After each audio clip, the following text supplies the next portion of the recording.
നമസ്കാരം. Welcome to Geetha's ഭക്തി ഗീതം. വൺ ഡേ വൺ ശ്ലോകം.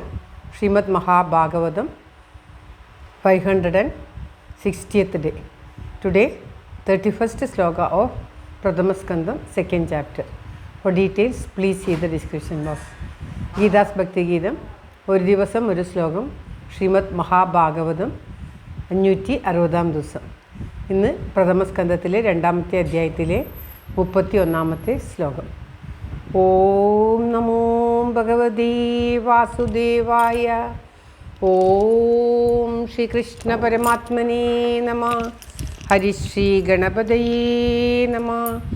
അവിഘ്നമസ്തു ശ്രീ ഗുരുഭ്യോ നമഃ.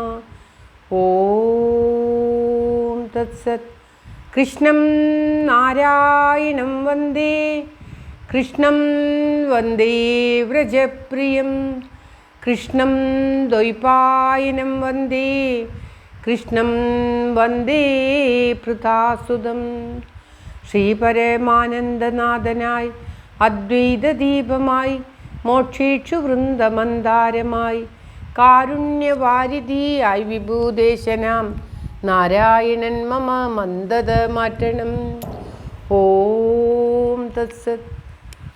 ശ്രീമദ് മഹാഭാഗവതം പ്രഥമസ്കന്ധത്തിലെ 2ാമത്തെ അധ്യായത്തിലെ 31ാമത്തെ ശ്ലോകം. തയാ വിലസിതേഷു ഗുണേഷു ഗുണവാനിവ അന്തഃപ്രവിഷ്ട ആഭാതി വിജ്ഞാനേന വിജൃംഭിത. തയാ വിലസിതേഷു ഗുണേഷു ഗുണവാനിവ അന്തഃപ്രവിഷ്ട ആഭാതി വിജ്ഞാനേന വിജൃംഭിത. ഓം തത്സത്. ജഗത്തിൻ്റെ ഉത്ഭവത്തിനെല്ലാം ഈ മഹാദേവനാണ്, ഈ ഭഗവാനാണ് കാരണം എന്ന് പറഞ്ഞതിൽ പിന്നെ ഇപ്പോൾ പറയുകയാണ്, താൻ സൃഷ്ടിച്ച ജഗത്തിൽ താൻ തന്നെ പ്രവേശിച്ച്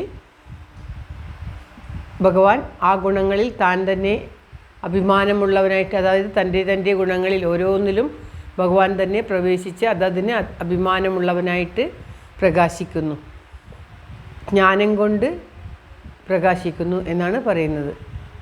എന്നാൽ ഭഗവാന് അപ്രകാരമുള്ള അഭിമാനങ്ങൾ ഒന്നും തന്നെ ഇല്ല. എന്നാൽ നമുക്ക് അങ്ങനെ ഭഗവാൻ തന്നെ ഓരോന്നിൻ്റെയും ഉള്ളിൽ, അതായത് അന്തഃപ്രവിഷ്ട, ഉള്ളിൽ പ്രവേശിച്ചിട്ട് ആഭാതി എന്ന് പറഞ്ഞാൽ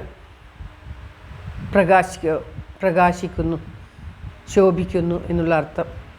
എന്നാൽ പരമാർത്ഥത്തിൽ ഭഗവാന് അതിലൊന്നും ഒരു അഭിമാനവുമില്ല. അപ്രകാരമുള്ള അഭിമാനമൊന്നും യഥാർത്ഥത്തിൽ ഭഗവാനില്ല.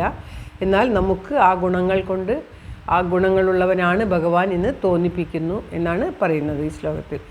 ഇതിനെല്ലാം കാരണം മായയാണ് എന്ന് പറയുകയാണ്. ഭഗവാന്റെ ആ മായ, തയ എന്ന് പറഞ്ഞാൽ തന്നെ ആ മായ, ത്വം മായ എന്നുള്ള അർത്ഥത്തിലാണ് തയാ വിലസിതേഷു ഗുണേഷു ഗുണവാനിവ. ഗുണമില്ലാത്ത ഭഗവാൻ ഇവയിലൊക്കെ ഗുണങ്ങളായിട്ട് പ്രവേശിച്ചിട്ട് അന്തഃപ്രവിഷ്ട, ഉള്ളിൽ പ്രവേശിച്ചവനായിട്ട് ആഭാതി ശോഭിക്കുന്നു. വസ്തുത പരമാർത്ഥത്തിൽ എന്നാൽ ഭഗവാനാണെങ്കിൽ ഇങ്ങനെയുള്ള ഒരു ഗുണങ്ങളും ഇല്ല.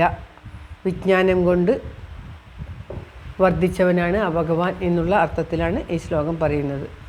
ജഗത്തിൻ്റെ കാരണം ഭഗവാൻ തന്നെയാണ്. ആ എല്ലാ കാരണമായിട്ടുള്ള ജഗത്തിനെ സൃഷ്ടിച്ച് ആ ജഗത്തിൻ്റെ ഉള്ളിൽ ഭഗവാൻ തന്നെ പ്രവേശിച്ച് ഗുണമുള്ളവനായിട്ട്, മായ കൊണ്ട് നമുക്കെല്ലാം ഭഗവാൻ ഗുണമുള്ളവനായിട്ട് തോന്നുന്നു. നിർഗുണനായിട്ടുള്ള ആ ഭഗവാനെ ഗുണം ഉള്ളവനായിട്ട് നമുക്ക് തോന്നുന്നു എന്നാണ് പറയുന്നത്. ശ്ലോകം ഒരിക്കൽ കൂടി. തയാ വിലസിതേഷു ഗുണേഷു ഗുണവാനിവ അന്തഃപ്രവിഷ്ട ആഭാതി വിജ്ഞാനേന വിജൃംഭിത. ഓം തത്സത്. വിജൃംഭിത എന്ന് പറഞ്ഞാൽ വർദ്ധിച്ചവനാകുന്നു എന്ന്. സർവത്ര ഗോവിന്ദനാമ സങ്കീർത്തനം. ഗോവിന്ദ ഗോവിന്ദ.